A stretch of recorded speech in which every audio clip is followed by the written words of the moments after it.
Yeah, I'm a conservative. You know what it means to be conservative? I want to conserve truth. I want to conserve history that is real.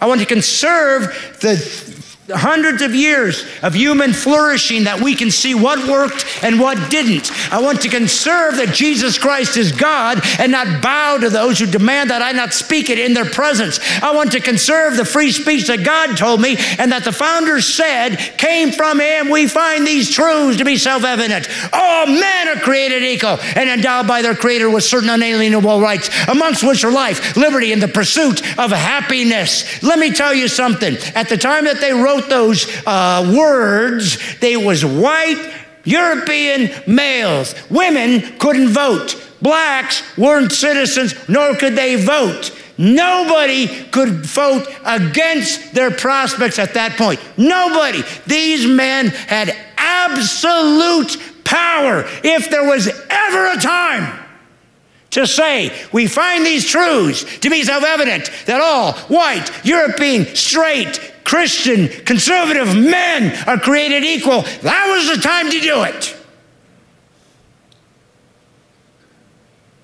And they didn't. All men. By the way, English, man was not gender specific. It's a reference point from mankind, meaning everybody. God almighty, do I have to explain everything?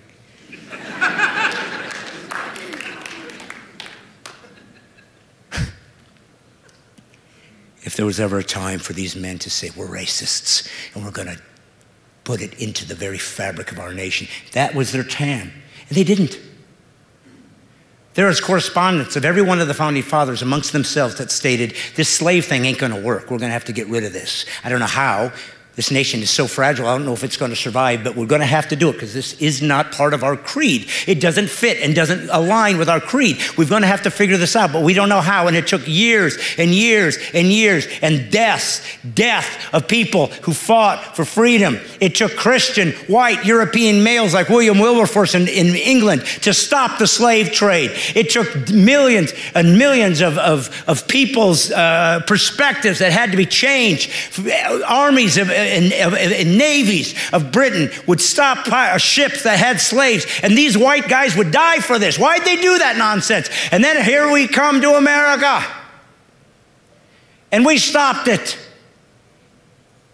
Was there still Jim Crow? Yes. Was there still racism? Of course. Because America, like everybody else, is filled with sinners.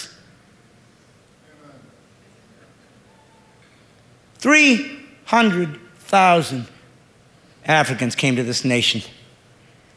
Terrible tragedy. At the same time, 1.7 million went to Brazil. Anybody talking about Brazil? By the way, who's more immoral? Someone who buys a slave or someone who sells one? The reason I ask is because the black tribes that captured the black tribesmen sold them to the white slave traders. Nobody's hands are clean. Some of you feel uncomfortable right now because I just spoke a truth to you. That's how bad it's gotten in the church. The truth is supposed to set you free, not make you cower.